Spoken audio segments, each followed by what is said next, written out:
Оройн тэргээ зөвшөө тодорхойлох цэг ярилцлагын нэвтрүүлгээ бид та бүхэнд хүрэхэд бэлэн боллоо. Тэгэхээр өнөөдрийн бидний зочноор сайхан болгон компани ерөнхий захирал за мөн цэцэн бэлэгт өөлөн их төрийн бас байгууллагын тэргүүн ламжуугаар оролцож байгаад болгоход татай. Ингээд таныг бидний урилгыг хүлээн авсан талхлаа илэрхийлье. Та нар ч гэсэн намайг энэ сайхан нэвтрүүлэгтээ оруулж байгаа явдалд их баярлалаа. Тэгэхээр бизнес ТV маань өөрөө ерөнхийдөө эдийн засаг болон бизнесийн одоо салбарт үйл ажиллагаагаа явуулж байгаа. Бас мундаг бүтээн байгуулалт хийж байгаа хүмүүсийг онцолж энэ 7 хоногийнхоо зочноор урьж байна л да. Тэгэхээр таны хувьд бол одоо санжин болдог гэж одоо бидний ярьдгаар санжин болдог Чингис хааны өвшөөний өөдөөс харсан өөрийнхөө зохицолборыг барьж байгуулж байгаа мэдээллийг бид хүлээж авсан. Тэгэхээр энэ бүх бүтээн байгуулалтынхаа талаар та үзэгчд маань тодорхой ойлголт өгөөч. Энэ бол ерөнхийдөө өөлөн их хөшөө дурсгалын энэ түүхэн зохицолборыг би бодохдоо бол цаанаасаа зохиомж нь бол одоо аяндайнд яваад ирж байгаа хүүгээ Чингис хааныгаа ээж нь эвийн хүмүүс гэдэг ингээд угтаж байгаа энэ зохиомжоор ингэж хийсэн хөшөө байгаа л да. Тэгээ энэ хөшөөг бол яг би эхлээд цутгамл боржингоор хийж үзсэн. Гэтэл чин тэгээ тэр юу юм бэлээ л дээ. Нэгэн тал одоо хөшөө дурсгал гэдэг чинь бол ер нь түүхэн учраас нас их олон жилийн настай байх ёстой. Тэгэхээр ерөөсөө би чулуугаар хийчихъя гэж бодоод тэгээд байгалийн цэвэр боржин чулуугаар ингээд босглоо. Тэгээд өөлийнхийн хөшөө маань суурьтайгаа нийлээд 14 орчим метр өндөр байгаа. Тэгээд энэ бол одоо бас Монголынхон нэгэнт одоо хаттын гэдэг талаасаа их хүний гэдэг талаасаа би бас Монголынхон түүхэн 9 хатны одоо релефийн ханан хөшөөг бол бас яг чулуугаар ингэж урлая гэж бодоод тэгээд бас хийсэн байгаа л да. Тэр хаттын ханан чулуун хөшөө нь бол өндөр нь бол нэг 280 орчим өндөр, уртаараа бол 25 м урт тийм ханан дээр ингээд яг боржин чулуун дээр сийлээд хийцэн байна. Өмнө бидний ч гэсэн явж байхад өөлөөхийн хөшөө байна гэж арчаад харахаар бас хүмүүс сүүнийхаа дээжиг өргөж байгаа харагддаг байсан. Тэгэхээр тэр хуучин хөшөөгөө та яасан бэ? Хуучин хөшөө маань одоо байгаа. Тэр яг ингээ 3 салаад ингээ яатсан. Тэгээ би тэрийг ингээд өөх газар гээд зөндөө бодлоо л доо. Тэгээд энэ Улаанбаатарынхаа энэ цэцэрлэгт хүрээлэнд нэг өгдөг юм уу гэд нэг ингээ бодлоо. Тэгээ би бодохдоо ер нь жоохон байхдаа надад нэг төрсэн сэтгэл байдаг юм шиг байна. Хөшөөг ингээ нэг их ганцаардмал юм шиг дандаа эзгүй энэ төр байгууллагыг би энэ их олон хүнтэй байхыг хүсэж байгаа юм шиг надад тэгж харагддаг байсан байхгүй юу. Тэгээд би өөлийн ээжийнх нь хөшөөг ч гэсэн хийхдээ тэгээд түүхэн 9 хатантай байна.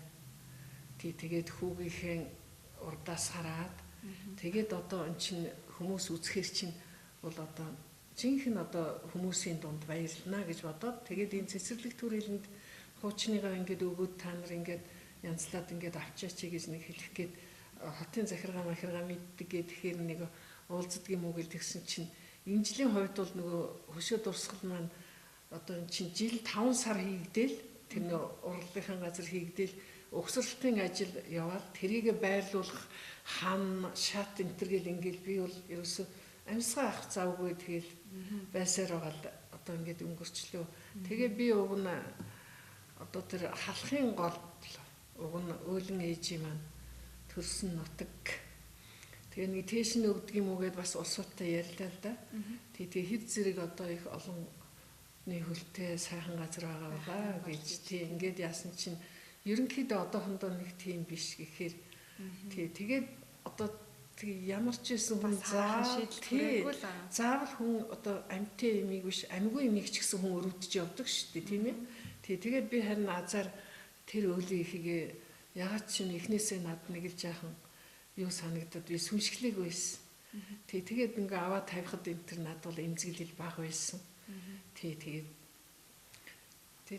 би бас бодоод л байгаа. Хинтээ аймгийг нэг аваад чэ гэд нэг хүсдэг юм уу гэж бас бодсон. Тэгвэл танд олон хувилбар байгаа. Олон хувилбар байгаа. Тэгээд тэнд ч очиж болно тийм ээ. Уг нь. Дэлгүүн болдогтоо ч болно. Магадгүй бас ярилцлагыг үзээд сонирхсан хүмүүс айгүй бол тань руу бас утас зорих гэж магадгүй юм байна. Тэгвэл би тэрүүнийг үн хөлсгөхгүйгээр сайхан авч яваад тэгэл одоо тэр чинь хэлбэр галбираараа байж байгаа чинь. Тэгэхээр 3 хэсэг байгаа тэр угсраал. Хэл хийчих бэлэн. Бол өвчгөн хамгийн гол нь би миний тэр итгэл сэтгэлийг л даах юм хэрэгтэй. Аваачаал жинхнэр нь байлгаж лах. Тэгэхээр ерөнхийдөө бүтээн байгуулалт хийн гэдэг маань мэдээж маш их том санхүүгийн их усөр болоод маш их хөрөнгө оруулалт байгаа хэл та. Тэгээд зохицолборыг ер нь очиод харахаар бас ихээхэн хэмжээний хөрөнгө оруулалт шаардлагдан нь бол харагдаж байгаа юм. Тэгэхээр энэхүү төсөлд ерөнхийдөө та хөрөнгөө яаж босгох вэ? Одоо ямар нэгэн байдлаар улсаас дэмжиж байгаа зүйлүүд байна уу? Тэгээ улсаас бол одоо дэмжиж байгаа юм байхгүй. Ерөнхийдөө манайхан бол сүүлийн үед ингээд нэг жаахан юмыг хандиваар босгоно гэсэн ойлголтууд байгаад идэм юм л дээ. Эхлээд бол би тэгж бодож ирсэн. Тий, нэгэнт одоо бурхны хөшөө, суурга энтрийг бол хүмүүс ингээд хамжаад босгочихж байгаа юм чинь. Одоо энэ их хүний хөшөө гэдэг талаас нь бол дэмжих байх гэж бодож ирсэн. Тэгээ бас нэг яг тэ холбогдох яам тэгээд холбогдох эргэтэн дархтан улсуудад бол хандаж ганц нэг бичиг цаас өгч үдчихсэн. Тэгээд юу юм блэ? Тэгээ сүүлд нь би ингэ бодохдоо бол би ингэж бодсон юм. Ер нь бол намайг энийг хий гэж хэн алдсан юм. Би өөрөө хүсэл мөрөөдлөөрөө хий гэсэн. Би Монголдоо энийг л одоо хийж үлдээ гэсэн. Миний зорилго учраас одоо би өөрөө л зүтгэе. Тэгээ би ч нь бол одоо ингээ 91 оноос хойш одоо бизнес хийлээ шүү дээ. Тэгэл ер нь ёстой яг л одоо 91 онд мөнгөтэй хэн байсан бүгдээрээ л ижил байсан. Яг ингэж алхаж явсаар байгаа л тэгэл энэ 23 4 жилийн хугацаанд тэгээ сүүлийн одоо нэг 10 жил нь би барилга барьлаа. Тэгээд нэг тодорхой жоохон хоригдлол байсан байна. Тэгэл тэр бүх юмаа ингэж шахавсаар байгаа л тэгэл ерөнхийдөө нэг ингэж энэ рүү орсон мөнгө нь бол нэг 3.3 тэрбум байна лээ. Яг одоо тэр тэнд хийсэн одоо тэр бүтээн байгуулалтын ажил бол тэгээд тэр өөлийнхэн хөшөө чинь бол зөвхөн одоо хөшөө хийчлээ. Тэгээ 9 хатныхаа хамыг байрлуулчлаа. Эн чинь бол маш том ажил юм байна лээ л дээ. Одоо тэр толгойг чинь ингээд жаахан ингэж шолж жижигрүүллээ. Тэр их одоо нэгэнт одоо тэр газар дээр уул болоо тогтцсон юм гэдэг чинь бол дан хад чулуу байж ижил тэсэж өнгөрсөн байна шүү дээ. Тэгэл тэр хад мадын одоо тэгж ухаж одоо тэр хаттын хөшөөний хам энтер хийх тэгэл дээшээ гарч байгаа тэр бүх шат тийм ээ тэд нар нь бол дан боржин чулуугаар тэгээд ингээд юу юм байна лээ л дээ. Би эхлээд өөлөн ээж маань цул боржин чулуугаар боссон, хатад маань цул боржин чулуугаар боссон. Тэгэл нөгөө хам гэсэн чинь дахиад боржин байхаас өөр арга баг. Тэгээ хүн чинь бол тэгээ нэг торгон дээл өмсчхөд уранхай готалтай явах арга байхгүй тийм ээ.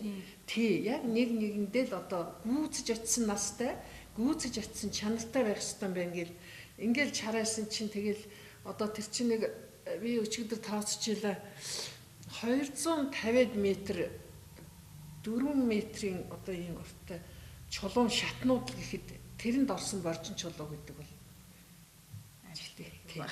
тэгээд нийт одоо яг одоо тэр хаттын хөшөөний өмнө бол 1100 м2 тийм цул боржин чулуун талбай гаргасан юм би. Тэгээд дээр нь эндэр гээл нэмэл дахиад нөгөө тулганы тойрсон талбай энтертэйг нийлэхтэйг зэрэг 1500 м2 тийм талбайг би бас боржин чулуугаар шигтгэж суулгаж хийлээ. Тэгээ энэ ажлыг тэр чулууны ажлыг одоо хөшөөнөөс гадна хөшөө жил 5 сар хийж хөшөөнүүд гарч явж ирсэн. Тэгээ зөвхөн хийхэд шүү дээ тийм ээ. Тэгээ суурлуулсан. Тэгээд нөгөө тэр их олон шат гიშгүүр талбайнуудыг чинь бол бүтэн 3 сарын турш 50-аад хүн гөмөн мундаг хөдөлмөр юм аа. Ингэж хийлээ шүү дээ. Тэгэхээр нөгөө талаараа одоо хэдийгээр таны хүсэл сонирхол боловч бас арай илүү өргөн утгаар нь харах юм бол энэ бол яалтч аргагүй түүх соёлын өв одоо бидний одоо түүх соёлын дурсгалт газар болж л үлдэн шүү дээ. Тэгэхээр яг хөө зүгээр би өөрөө сэтгүүлч хүний хувьд бас тэгж бодож ин л да одоо соёл спорт аялал жуулчлалын ам гэдэл байна те. Гэтэл их майдар төсөл гээл бас одоо ерөнхийлөгчийн ивэлт гэдэг юм уу янз бүрийн юм нэршилтэйгээр л их хурдтай л яваад л байх шиг байна л да. Тэгэхээр та албан ёсоор дахиад нэг хүсэл тавиад үзье гэж юу бодсон уу?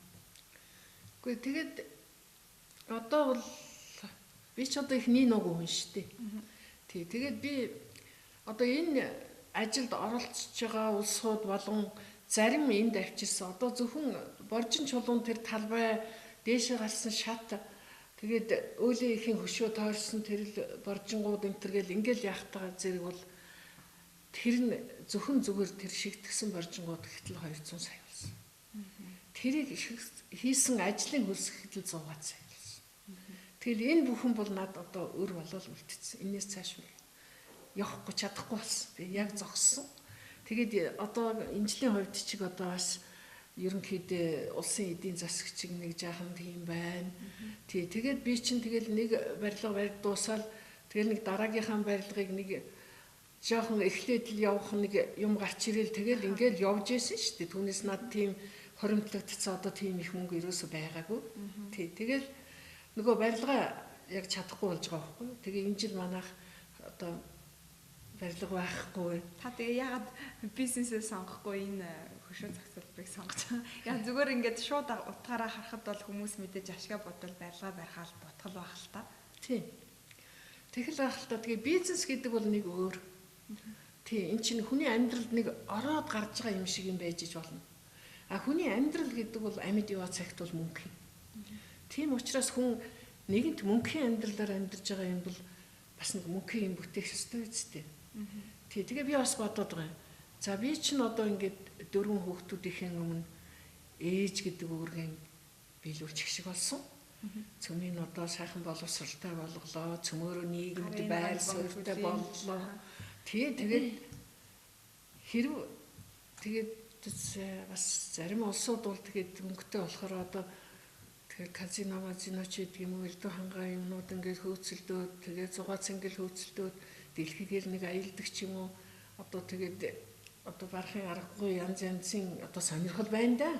Тийм юмдаа зориулдаг байж иж магадгүй. Тэгээ би бол одоо ингээд би бол одоо бизнесийн хувьд бол ингээд нэг хөл дээрээ босчих шиг боллоо.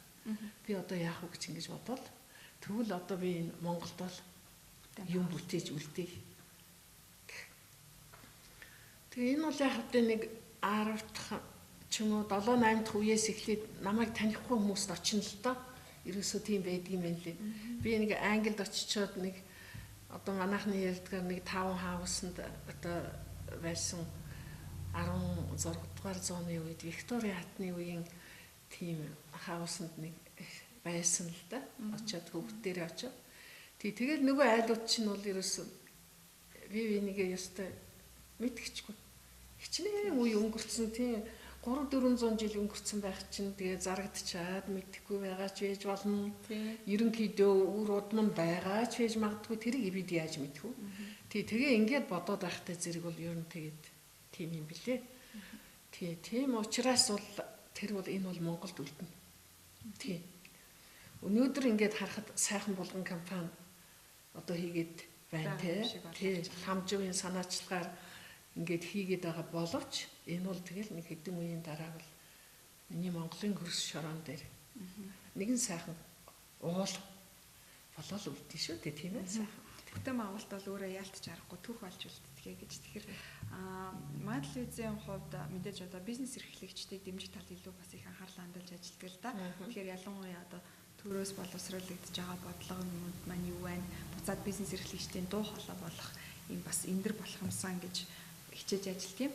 Тэгээд таны хувьд ч бас бизнес эрхлэгч хүн. Тэгэхээр ерөнхийдөө зах зээл болоод эдийн засгийн хувьд бас нэг өөрийн гэсэн мэдээж прогноз байж таараа. Тэгэхээр ерөнхийдөө одоо энэ эдийн засгийн байдал түрүүн та бас имжилтэй хүндхэн байна гэж ярьлаа. Ер нь энэ маань бас юунаас болчих вэ? Ер нь хэдийгээр сэргийх боломжтой гэж та бас өөрийнхөө прогнозлж байгаа вэ? Би бол одоо хуучин цагийн хүн шүү дээ. Тийм ээ. Тэгээд энэ бас аваачиг боловсрол эзэмшсэн хуучин цагийн буянд тэгээ ингээд явж байхдаа уншсан ном, дуулсан юм, үзсэн харсан газар гэдэг бол их байна. Туршлага гэж бас их байна. Туршлага гэж бол их байна. Тэгээ өдийн насанд одоо энэ амьдралаас би өөрийгөө одоо ингээд бий болгож явж байхдаа надад бас өөрийн гэсэн бас нэг ухаарл, өөрийн гэсэн чиг бодлого, үзэл санаа байна шүү дээ тийм ээ. Заавал номын гэх. Тэгэхээр одоо танд нэг зураглал байж л таарад байна. Тэгээ одоо би зураглал байгаа. Тэгээ би Bloomberg нэвтрүүлгийг нэлээд сайн үздэг л дээ.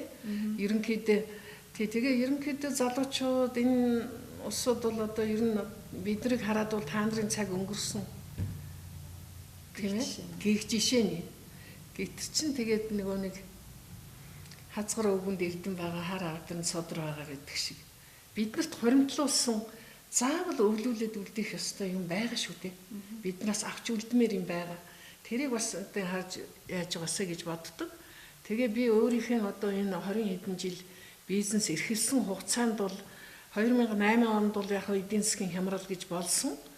Тэгэхэд бол би тэр хямралыг бол ягчгүй их сайн давж чадсан. Би тэрэнд их баярлагдав. Манай харилцдаг одоо хаан банкныхан хүртэл над дараа нь бол бас нэг тэр талд намайг бас нэг юм байна гэж харсан шинжин дараагийн тэдний дэмжлэгэнд бол харагдажсэн л да. Тэгээ одоо энэ хямрал бол миний бизнес эрхэлсэн хугацаанд Монгол улс зах зээлд орсон хугацаанд бол тохиолдож байгаагүй. Огт үзэгдээгүй. Тийм одоо эдийн засгийн одоо хямрал юм да. Бид нэр өнөөдөр энэ яагаад ингэж хямарч байгаа гэх хүмүүсийн яриа бол маш их сонсогдож байна л да. Тэгээд за би бол яг хуучин бол социализмын үед бол улс төрч байсан хүн, улс төрд ажил хийж байсан хүн. Тэгээд яг нэг хуучин цагаар болохоор нэг төлөвлөгөөт эдийн засаг гэдгээрээ л ингээд яваад л байсан тийм ээ. Тэгээд тэр үед бол одоо ганц улс төрийн хүчин тэр төрийг барьж яхад бол тэр төрийн бодлогын залгамж чанар нь бол бас нэг алдагдахгүй байсан юм уу гэж би боддгийн шүү. Тийм ээ? Бас үргэлжлүүлээд юм хийгээд байдаг. Нөгөөх бодлогоор бол ингээл яваал байна. Тэгээд миний одоо яг одоо нууцгүй хэлэхэд бол энэ 4 жилийн хугацаатай засаглал солигдно гэдэг бол үнэндээ энэ бол одоо тэгээ энэ дэлхийн нийтээрэл одоо ингээд л байгаа болохоор ямар одоо надаас дор ухаантай улс л одоо энэ онолыг гаргаж ирээд ингээд яваад байх юм. Тийм болохоор бас нэг юм байгаа бах. Тэгвэл ер нь тэгээ тэр төрийн хайрцагны бодлого гэдэг шиг төрийн залгамж чанараа барьсан юм л өгүүлэгдэж байгаагаас энийг бол би болсон гэж боддог. Тэгээд бас юу юм аа. Монголд бол ерөөсөө Монголыг аваад явж чадхаар оюун санааны болон тийм лидер алга надад яг улсууд гомдож болно. Байхгүй байна. Хэрв тийм лидер байсансан бол эн чинь өөр л байхгүй юу? Тэгээ би ингээд бодлоо л да өөрөө энэ чинь одоо өөрөө энэ нийгэмд амьдарч байгаа учраас энэ эдийн засгийн хямралд бизнес хийж явж байгаад энэнд одоо би бас өөрөө нухлагдж байгаагийн хувьд ингээд бодоод байгаа юм. Тэгэхээр тэгээ оюун санааны лидер гэдэг чинь ямар хүн байсан болоо гэд. Тэгээ Монголынхаа түүхийг эргээд ингээд бас харж байгаа байхгүй юу? Ингээд хараад үзэхдээ зэрэг бол хамгийн анхны одоо тэгэл өндөргийн зан азар гайг л одоо ингээд яаж илээ шүү дээ тий. Тэгэхээр оюун санааны лидер гэ тэгтээ зэрэг одоо нэг ингээд улсууд шашин ороод ирж байгаа юм шиг бодож иж магадгүй. Тэгтээ би зүгээр энэ дашрамд нь хэлчихэд бол шашныг үеэр нь хоёр талтай ойлгож явдгийг. Итгэл үнэмшил айх би ямар нэгэн хүнээс одоо тэгээд айдаг юм уу тийм ээ тийх ёстой. Тэгээд бас нэг ингээд ингэчээр нэг одоо гэсэн бас нэг хүн хөсөл мөрөөдлийн одоо нэг сайхан одоо ингэдэг юм байх ёстой шүү дээ тийм ээ. Тийм. Тэгээд тэрний үүднээс л одоо шашин бол эхэлж одоо ер нь хүн төрлөختөн тэгээ нэг ангилсан хэлснээр л ёстой нэг 3 хэрэгцээг хангацсан чинь цаашаа яхаа мэдэлгүй тий. Тэгэхэд л одоо тэр ийм гэгээ юм руу ингээ гэж. Ингэж яасан болов уу гэж боддог. Тэгээд оюун санааны лидер гэхдээ зэрэг орчин цагт ер нь ямар хүн байвал бидэнд орчин цагийн одоо лидер болохлаа гэд. Гэтэл чин одоо тэг шашин руу орж болохооргүй цаг үе юм тийм ээ. Тийм болцсон тийм. Тэгэхээр бол одоо хэн ч үгэнд нь ордог. Хүнд ч очиод юу гэж хэлсэн чи үнэн байна гэж одоо чаддаг. Тийм ээ?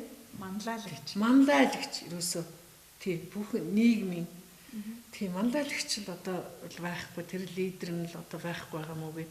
Тэгээ би нэг дээд сургуулийн оюутнуудтай нэг уулзалт хийгээд ингээд ярилцлага хийгээд тэр чинь бизнес менежментийн институт гэжсэн баха. Тэднийтэй нэг уулзаад яасан чинь нэг баахан залуучууд ирчээд ямар гоё байсан. Би тэг яг ингээд Монгол лидер байна уу? Одоо Монгол одоо яг аврам гэ тэгвэл та нар хэнийг гэж бодож байна? Байхгүй гэж хэлжсэн. Хүүхдүүд шүү дээ.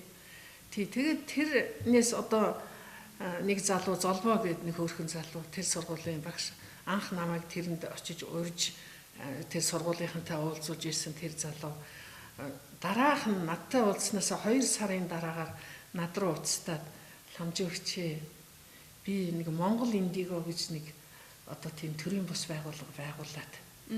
Тэгээ таны ярьж исэн оюун санааны нөгөө лидерийн чи ирэлд явах гэж байна.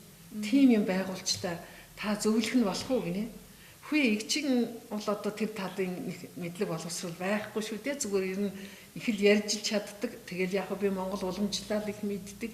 Тэгээд ч угаасаа би одоо энэ өөлийнхин хөшөөний дараа дахиад та юу хийх вэ гэж хүн надаас асуух юм бол би оюун санааны лидер Монгол төрхийг хармаар байна.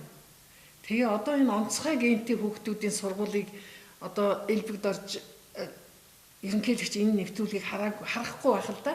Гэхдээ харсан хүн хэлдэг бол альва төрийн дэргэд төрийн одоо ивэлд ор.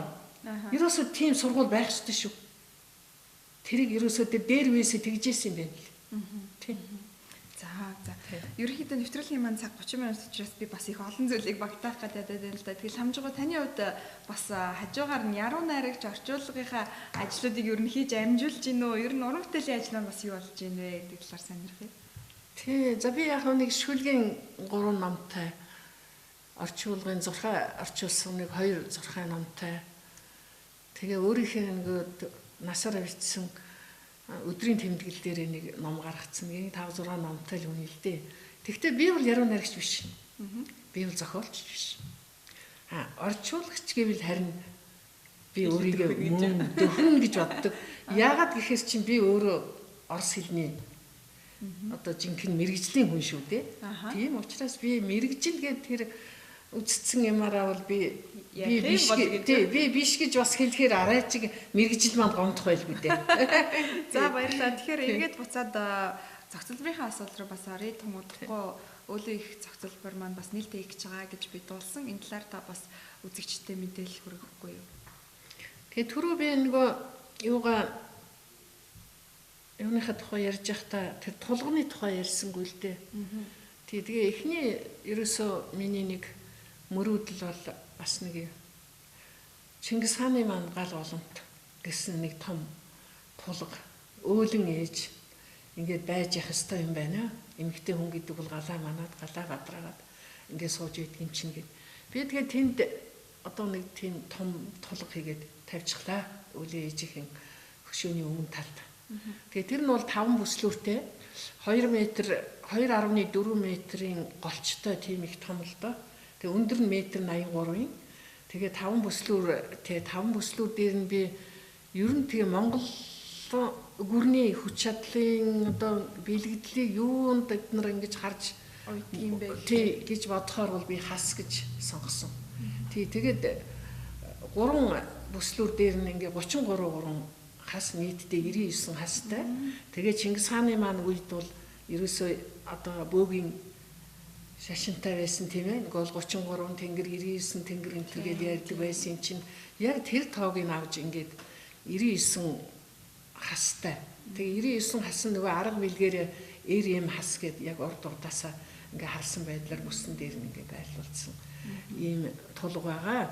Тэгээ энд бол би бурхан халдуун ныхаа чулуунаас авчираад ингээд тулгандаа хийн. Тэгээ би бас фэйсбүүкээр одоо бас яагаад яаж исэн. Тэгээд нутгийнхаа одоо тэр чулуунаас тэр одоо хайрхтаасаа тэгнөө тахилгт хайрхтаасаа чулуу авчирч хийгээч. Тэгээ цөмөөрөө одоо тэндээ ингээд сүсгэлээд нургууд тэгээд онцгой үед бол тэнд мэдээж гал бадарна. Зүгээр мөнгө гал гэдэг талаас нь бол би зөндөө хөөцөлдөж үзлээ. Одоо энэхэн цагт орвол миний чадал аль талаас өрөхгүй байна. Гэхдээ яваандаа тэр бол би болох байх гэж би бодож байна. Тэгээд одоо 10 сарын 26-нд би нээлттэй хий гэж бодож байна. Тэгээ би одоо хүн болгоныг л урьж байгаа. Тий, зүгээр би яг нэг улсуудад нэг урилга тараана л да. Тодорхой хүмүүст одоо ойр дотн явдаг улсууд энтертэй. Тий, тэгээд би яг түрүү чи надаас тэгж хэлээ л да, энэ байгууллага, төрийн байгууллага энтерт одоо хандаад ингээд бас одоо нэг жаахан туслаач гээд ингээд яа гэж та одоо бол бодож байгаа юу гэж тэгж юм. Тий, тэгэхээр би одоо бол одоо энэ хүртэл ингээд явцсан. Энээс цааш бол тийм бодлогоор одоо тийм болгоё гэсэн одоо тийм одоо төсөл ороод ирлээ бол эн чинь миний юм биш шүү дээ. Тийм Монголын газар шороон дээр Монгол нутаг дээр байж байгаа юм гэдэг чинь Монголын ард түмний өмч, хамаг Монголын өмч. Тэгээ энэ ээж маань бол одоо ногоон дайрыг хэрс уншгэлсэн. Тэгээ ингээ 14 метрийн өндөртэй цул боржин чулуун ногоон дайрхтэй боллоо Монгол түмэн маань. Тий. Тэгээ дээр нь хоёлаа бас нөгөө эфирээр гарч байгаа цагийг бас ашиглаж илтэй. Нэгэнт бас хэрвээ өөрөө үздэггүй маа гэхэд бусдад дамжуулсаа гэж түрүүний таны хэлдэг шиг соёл спорт аялал жуулчлалын сайд оюун гэрлийг би бас ирээсэ гэж уурж байна. Тэгээд та бас надад урилга дамжуулчвал би яаж иж хөөцөлдөж байгаад өөрт нь гардуулъя гэж бодлоо. Тэгэхээр одоо бас тодорхой хэмжээгээр мэдээж бас энэ маань төв соёлын өв гэдэг утгаараа улсаас бас энэ харьяа яамнасаа дэмжлэг аваасай л гэж хүсэж байна л да. Тий, би ч гэсэн хүсэж байгаа. Ер нь бол тэгээд яг би төрийн 3 өндөрлөгтөөч урилга өгнө. Ягаад гэвэл миний аав ээж хоёр байж исэн бол аава ээжээ би ийм хийчлээ гэд би гүгэд очих байсан тий. Гэтэл одоо би ингээд эднэрт л хэлнэ шүү дээ. Төрийн толгойд сууж байгаа улстай л.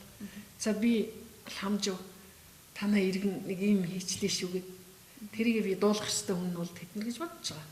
Их хурлын эмэгтэй гишүүдийг бол бүгдээрээ би очооч гэж өрнө. Тий, тэгээд ер нь бүгдээрээ л хэн л байна. Одоо би очооч гээ. Тэгээд би бас ингэж бодлоо л доо. Энэ миний бодол. Ер нь тэр том шоуны тэр талбай дээр бол ээжийн баяр гэдгийг бол жил болгон би тэмдэглэнэ. Тий. Тэгээд ингэж бодоход би одоо тэр нээлтэн дээр чиг хэлэх үгээ ингээл олон хоног ингээл бодож юм л да. Тэгэхээр би бүх юмнаас уучлал гонё тэр өдөр. Яагаад тэгэхээр би Монголын газар шороноос ч уучлал. Иргэн шиг байж чадаагүй бол их орон минь намайг уучлаач. Тийм ээ. Буруу зөрөө явсан бол Тэнгэр минь намайг уучлаач. Ээж аавыгаа гомдоож байсан бол намайг уучлаарай. Тэгээд ер нь монголчууд даяараа нэг уучлал гойдог өдөр болвол энэ ер нь яадаг болоо гэж хүртэл бодлоо. Би чинь тэгээ яхав нэг шүлэг мүлэг бичдэг нэг тийм хүн болохоор нэг жаахан тэгж юу байгаа. Сэтгэл хөдлөл нь оюунгийн хальтыг жаахан тийм халил малид орж иж магадгүй л дээ. Тий, гэхдээ би бол энийг бол би буруу зүйл гэж үзэхгүй байна. Тий. Тэгээ ээж одоо ээж нь байхгүй хүн байлаа гэхэд өөлөн ээж дагч ээжийн уучлаар. Тийм ээ? Уучлаар. Уучлалстыг талархал илэрхийлдэг өдөр байвал ямар вэ? Уучлал хөсөж талархал илэрхийлдэг өдөр энээс хойш 10 сарын 26-нд өөлөн эхийн тэнд байж үжиний яагаад болохгүй гэж гэл ингэж би бодлоо. Тий. За ингээд таныг манай студид хүрэлцэн ирж энэ хүн сайхан бүтээн байгуулалтынхаа талаар бас үзэж байгаа үзэгчд маань тодорхой мэдээлэл өгсөн нь маш их баярлалаа. Тэгээд таны цаашдын ажил үст энэ сайхан бүтээн байгуулалтын ажил маань илүү сайхан дэлгэрэх болтугай гэж бас хувьяасаа ерөөлн тавь. Энэ бол тэгээд шүтлэг гэхээс илүүтэйгээр одоо Чингис хаан маань хүртэл одоо жаахан мухарцсан үедээ ч гэх юм уу тийм ээ нэг яасан үедээ мөнх тэнгэрээс ингэдэг шүү дээ. Тэгээ би ч гэсэн энүүнийг хийж явахдаа тэгжсэн. Яг ингээл юу яхаараа.